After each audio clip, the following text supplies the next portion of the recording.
Show me! How long are you going to take? What time are you coming home? What are you doing with Skylar? It's already this late. Where have you been all morning? You didn't even come home to make lunch. I've been at the hospital to have a checkup. I reminded you when I left this morning, didn't I? And I think I told you that I would have this checkup a week ago when I made the appointment. I mentioned that I wouldn't be able to prepare lunch for you. I'm thinking of going to my parents' house to let them see Skylar. I'll spend a few hours there, and hopefully Skylar will be able to have a nap before I come home. Skylar was only born last week. You can't parade her about outside all day. You've got to bring her home right now. It's already this late. I can't believe you could be so irresponsible. Don't you care about Skylar at all? She could get sick. This late?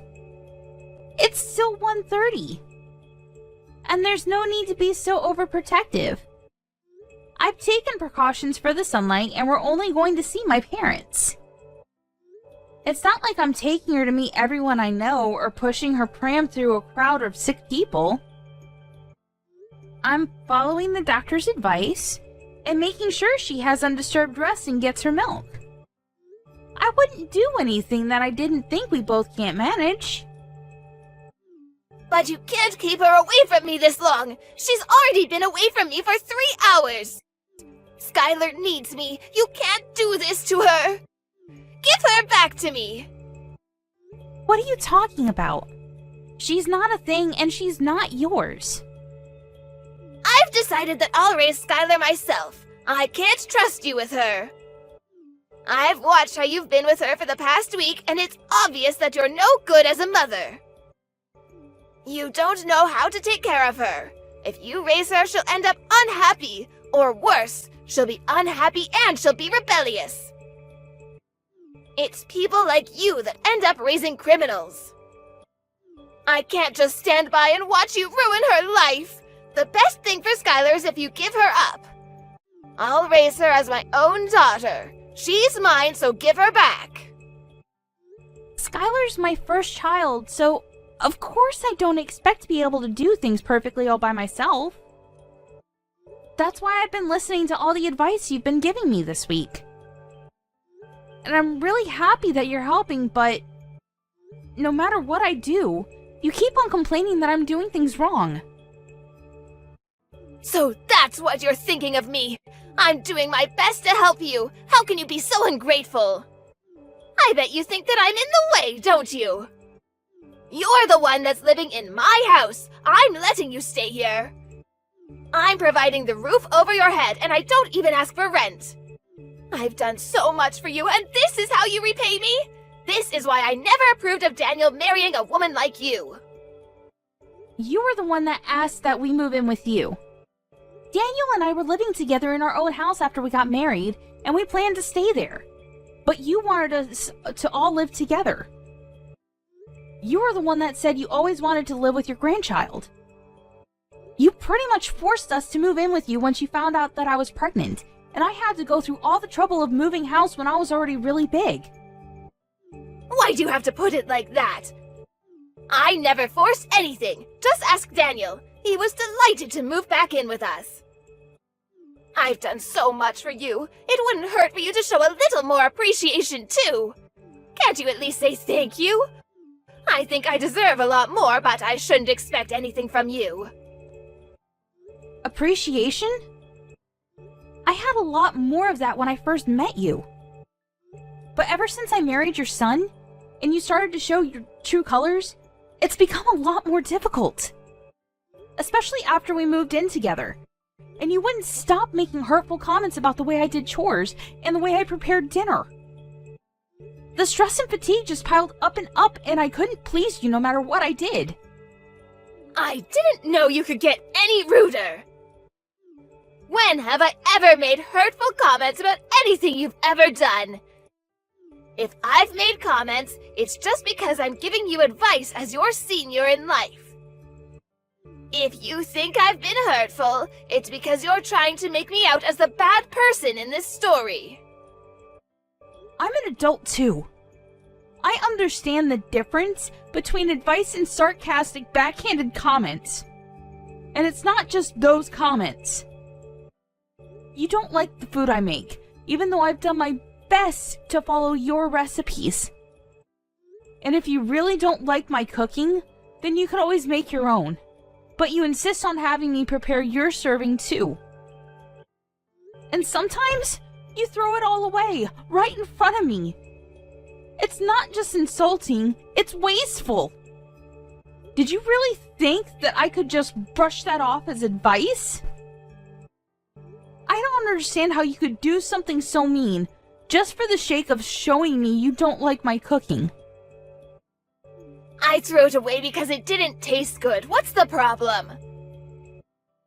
Did you really think that it was good enough to serve to Daniel and my husband? Nobody would want to eat something disgusting like that, so I saved them the trouble. I just did what they would have wanted to do anyway.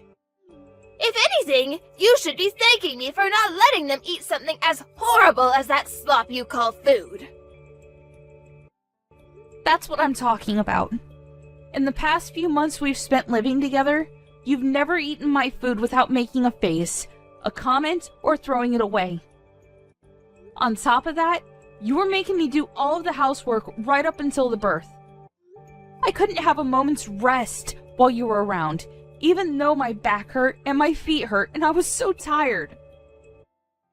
Even when my contractions started and I was begging you to call for an ambulance because Daniel was out, you wouldn't call and told me that I was overreacting. I couldn't even get to the phone myself. I thought I was going to give birth right where I was. It wasn't until Robert passed by my room and noticed that my water had broken that I was finally able to go to the hospital. I'm grateful for my father-in-law's care and consideration. But if you want me to be grateful for you, then you'll have to do something I can be grateful for first. You shouldn't expect everyone to do everything for you. You could have gone to the hospital by yourself. You're so spoiled. It shows that your parents must have been overly protective of you as a child. No wonder you're so disrespectful towards me. Did you really think that I could drive all the way to the hospital safely when I was getting contractions every 5 minutes? Even after I gave birth, you didn't say anything to me. You didn't ask me how I was doing. Not even a word about how well I had done, even though I was in labor for 15 hours. I was too busy thinking about Skylar. What did you expect? My first and only priority was the baby. So what if you gave birth? It's nothing special. I gave birth too, and you don't see me begging everyone for praise and compliments. I didn't expect you to compliment me. But I think anybody would be happy to hear something from family. And anything would have done. And I'd like to remind you that I was only discharged from the hospital a week ago.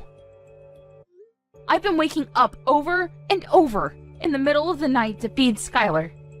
I haven't had any sleep at all this past week.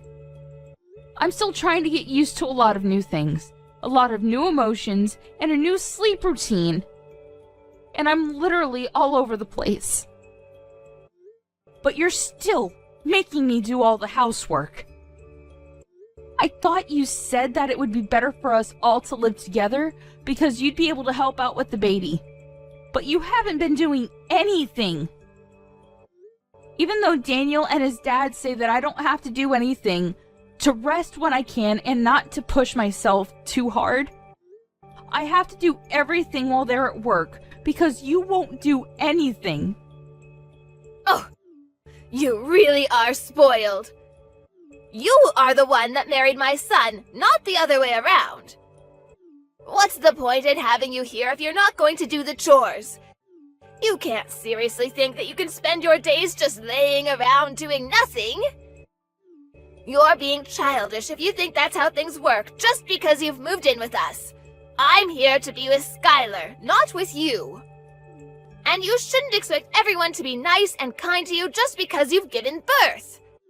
So what? That doesn't change anything. You're sorely mistaken if you think you get to slack off just because you've had a baby. The only one we all care about is Skylar. I couldn't care less about you, and nobody else does either. We only need Skylar. I can't believe you're not gonna even bother to hold back your punches.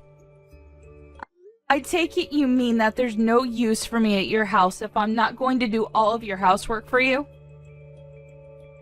That's right. I'm glad you finally understand. We only need Skylar to make us happy. I don't need a rude, disrespectful, annoying daughter-in-law like you around the house if you're not even going to do what you're here for.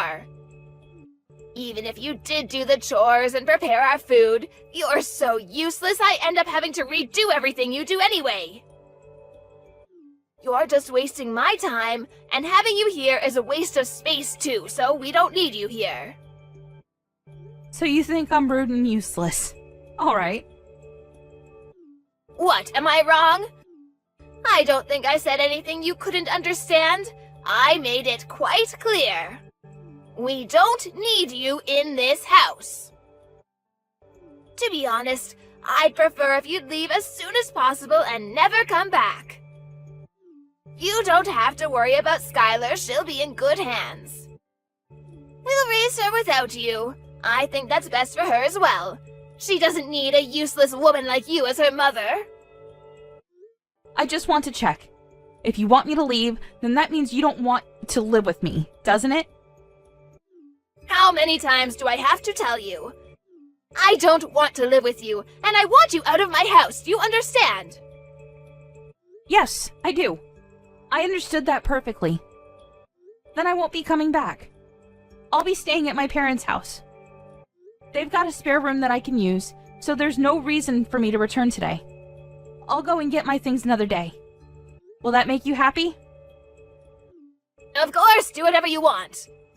You're an adult. I don't care where you stay as long as it's not in my house. Nobody in this house is waiting for you to return anyway. I'll have Daniel go and collect Skylar from you when he gets home from work, so make sure she's had her rest and you've got all her things ready by then. I'll let you spend these last few hours with her at least. You're not going to come back to this house, so this will be the last time you ever see her. I'm glad you've finally come to your senses. You're not fit to be a mother. I understood the part about not coming back to stay in your house, but you're wrong about one thing. I am not handing my daughter over to you. Skylar is staying with me. I'm her mother. What are you talking about? I just told you that you're not fit to be a mother. Are you going to take her away from me? You can't do that. She needs me. Oh, you think that I'm not fit to be a mother because I need support to raise her and because I can't handle all of the housework on just 1 hour of sleep a night? You expect the impossible from me.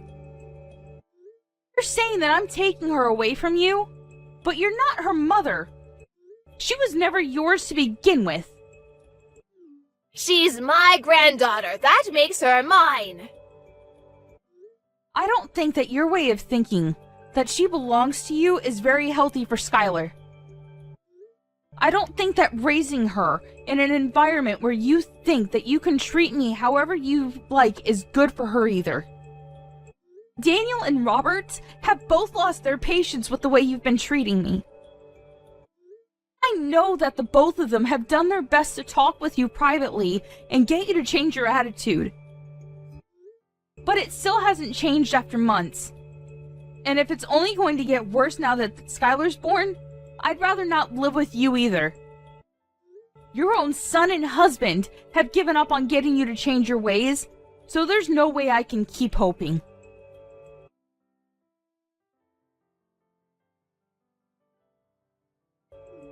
Robert as well? You're lying. I remember him mentioning something about you, but I'd forgotten what he said. It didn't seem very important. But I know that they all hate you. Nobody wants you to stay in our house, and we're all happy that you've finally given birth so we can get rid of you and keep Skylar. Who's they? Do you mean Daniel and Robert? Because I know Daniel loves me, and Robert is a wonderful father-in-law. And even if they did actually hate me, I think they'd be more mature about it. You've been far from mature these past few months. You've been passive-aggressive and childish at best. All you've done is bully me and make me feel bad about myself. I've had enough. We've all had enough of your behavior. If you're not going to fix it, then there's no point sticking around and waiting for you to change. I'm not returning to your house. And if you won't reflect on your actions, I won't let you meet Skylar. You won't let me see Skylar? That's ridiculous! You can't do that! You can't keep her away from me! You have no right to do that! I'm not going to listen to a woman that can't even raise a child properly! You don't have to come back, but I'm not letting you keep Skylar. Give her back right now! Skylar will be happier that way, and you'll thank me one day when you realize that. She belongs with us, not you. We'll raise her, so don't be so selfish and give her up. I'm sorry, but who's we? Daniel, Robert, and I. The three of us will raise her without you. I know that we can make Skylar a million times happier if you're not around to ruin her life. She doesn't need a failure of a mother like you. You should give her back to me for her sake. Robert's actually with me right now. Daniel will be here soon too. He's already asked his manager for the rest of the day off after he's finished in his meeting. The truth is, it wasn't a hospital appointment I had this morning.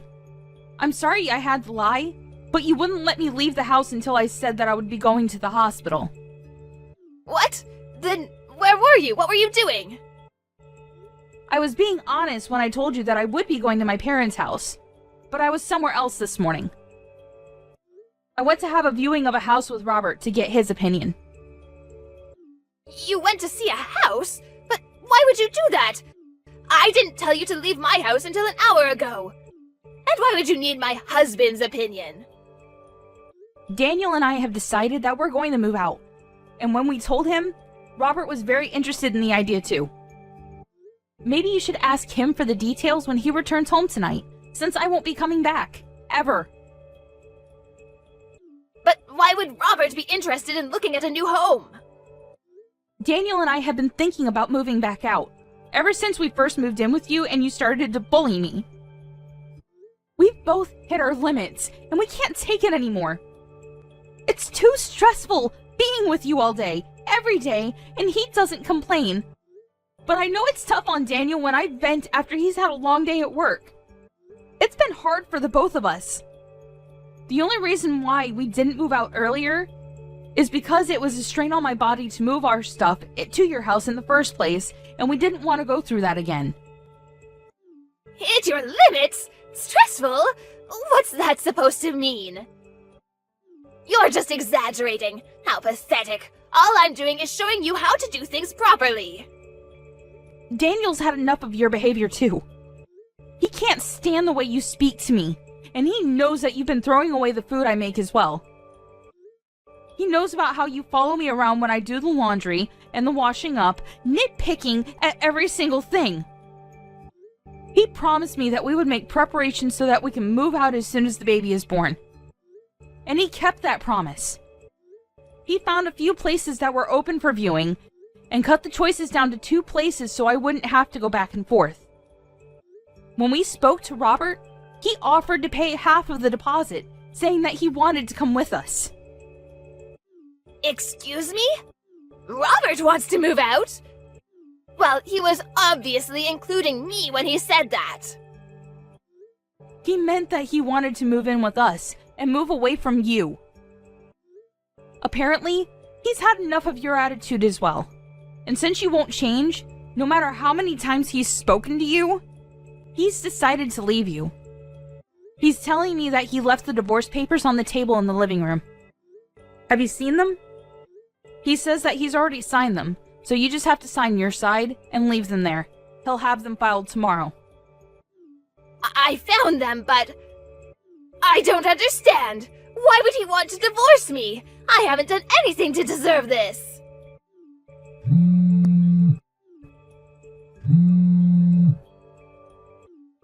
Answer the phone! I want to speak to my husband!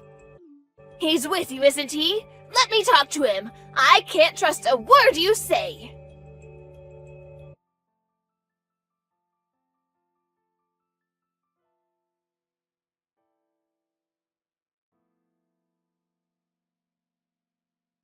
Why would I lie? Those papers have already been signed, haven't they? I wouldn't fake his signature just to trick you.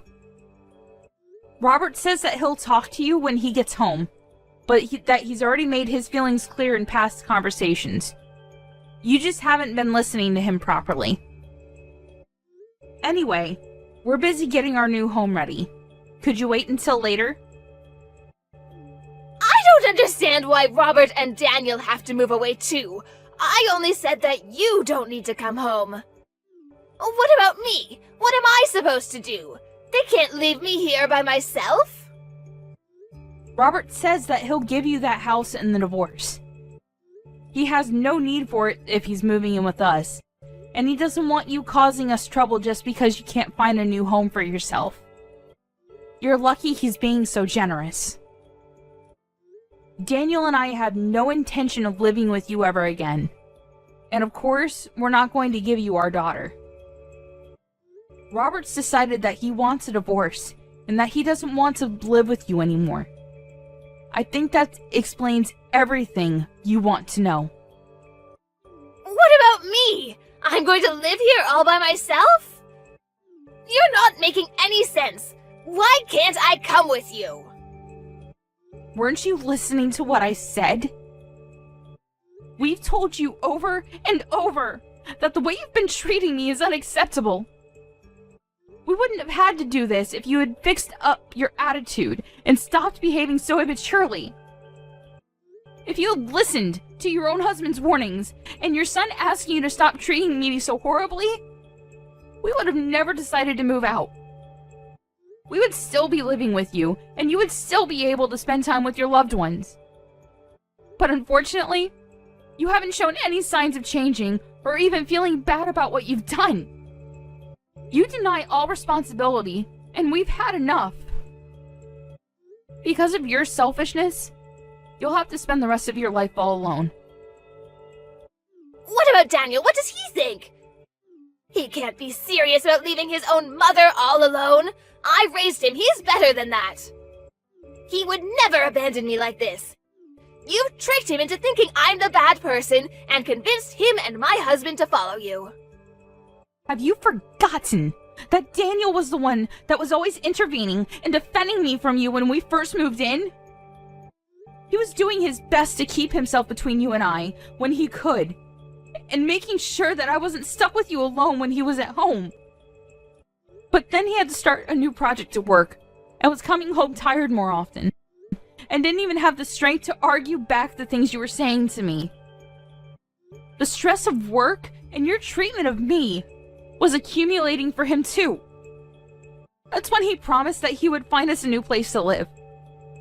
We realized that the best way to deal with the situation was to just put space between us and you, for the sake of our physical and our mental health. You're lying. Daniel would never want to leave me. And Robert can't be serious about getting a divorce. At this age, I'll never be able to get remarried. I'll be alone. Can't he rethink the divorce? I'll do anything. He's not honestly thinking we should get divorced, is he? You'll have to talk to Robert directly about that. Though he says that there's nothing more to say. And we've already chosen a new home that has enough room for the three of us and Skylar. Robert is welcome to live with us, but there's no room here for you. Moreover, Robert's actually put a lot of money into this house for us. He's been very considerate, since Daniel and I had to pay a lot for the hospital bills last week. We don't plan on telling you where our new address is either. But I'll never be able to see Skylar ever again! Are you honestly going to separate us? I'm not going to let you see her. You'll have to show that you can change first. I don't know if you can, but if you want to see her, you'll have to. I don't plan on meeting you until then either. I'm sure you don't care whether you see me again or not, but I just wanted to make it clear that this is what happens when you treat someone as though they're inferior to you. You end up alone. What did I do to deserve this? Why is everyone leaving me behind? You're telling me that I have to spend the rest of my life, my elderly years, all alone? That's too much! You don't have to go this far! I thought I would be able to spend the last 20 years of my life taking care of my grandchild. I wanted to have peace and quiet, and not worry about any of the chores or worry about money. This isn't what I wanted! I was dreaming of my life as a grandmother, but now I'll have to get a job! I have to do everything myself! I won't be able to see my family. That's not fair! Really? I guess you hoped that I would be the one to take care of all the chores and plan to live off your husband's savings and pension. All without lifting a finger yourself. But you ended up breaking that dream with your own hands. You should have been more respectful towards the people around you if you wanted them to love and take care of you. I'm tired of you complaining about every little thing I do. But now, you'll have to do everything yourself, and you won't be able to see your family ever again. That's the price you've paid. You'll have to accept it. Fine, I understand I made a mistake. I shouldn't have been so nagging. I'll do my best to get on with you from now on. I'll change the way I've been acting towards you. So please don't move out. It's too late for that. We've already paid the deposit and signed the documents for the house. We won't change our minds about living away from you. And we'll be moving all of our things into the new place over the next few days. We're all going to live here in peace without you. Robert will be returning to your house this evening to pack up our essentials, so you should have a good long talk with him then. He'll be staying there until all of our things have been moved. But he's quite adamant about having the divorce, so I suggest you forget about talking him out of it, and talk about how you can make an effort to change your behavior. That way, you might have a chance to meet Skylar in the future. Naomi, I'm sorry. Let's all live together. I don't want to be alone. I think we might have gotten off to a bad start, but I'll change. I'll do whatever it takes. I'm sure you'll come to understand why I was so harsh towards you. It was for your sake, but I won't do that anymore. Just let me see Skylar. I find it hard to believe that you'll change when you're still making excuses. You can't even apologize properly. It's too late after all. You can't change. Besides, you were saying yourself that you don't want to live with me, remember? I confirmed over and over, and you said that you wanted me to leave. Well, I don't want to live with you either. I hope you'll enjoy your final years without a rude, useless woman like me in the way.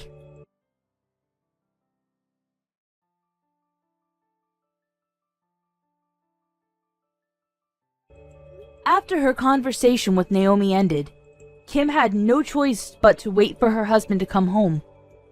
The first thing Robert did when he returned to the house was to tell Kim that he wanted a divorce, and that he wasn't going to change his mind. He checked that she had signed the papers and took them to his lawyer to have them filed. He didn't speak a word to Kim after that, and spent his time packing away all of his things. Anything that had to be dealt with regarding the divorce was done through his lawyer, and he was able to move houses without much fuss. Kim got the house and the divorce, but it was brought to her lawyer's attention that she had spent Robert's savings on several occasions without his permission. And as a result, the amount she received in alimony payments decreased significantly. It wasn't enough for her to keep up the payments for the household bills, so she had to find a job in order to earn some money to pay for other essentials. She was so desperate to meet Skylar that she went to Naomi's parents' house and demanded that they tell her Naomi's new address.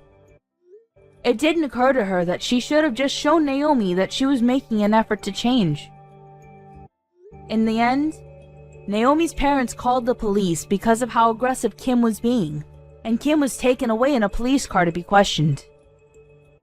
Kim was not only divorced and looking for a job, but had also been slapped with a restraining order from Naomi's parents.